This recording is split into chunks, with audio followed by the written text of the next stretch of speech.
سلام علیکم، چطوری؟ خوبی؟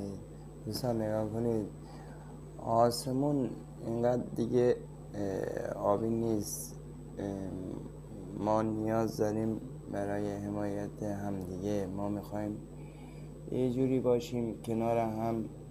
اگر یکی توی زندگیش کمبودی داره، اونی که داره بتونه کمک کنه، اونی که نداره بتونه مثلا کلیپو بذاره یه جایی، یه نفری شاید دستشو بگیره. بالاخره ببینید دنیا همینقدر که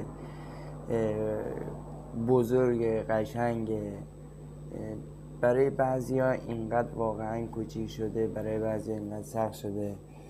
داره میگرده که شاید بتونه حداقل ترین کار این که بتونه یه شب راحت بگه من این چیزو دارم یا این مبلغو دارم یا این گرفتاری ها ندارم، بتونم بخوابم. انصافا ببینید، بیایید این دنیا را درست کنیم. بیایید ببینید کسی که میخواد نیاز داره بی تدبیر نباشیم، همینجوری ازش نگذریم.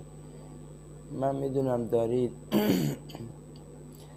بالاخره ببینید خداوند همه چیزو یکسان نیافریده.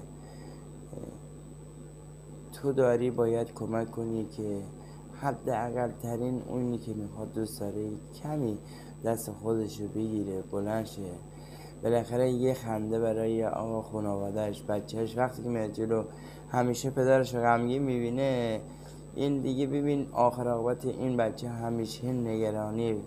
میخوام دوست دارم اینجا این خنده رو بیاری به روی این پدرها، به مادرها، به بچه ها. شادی را حداقل در حتی کلبه های گلی هم که هستن داشته باشم.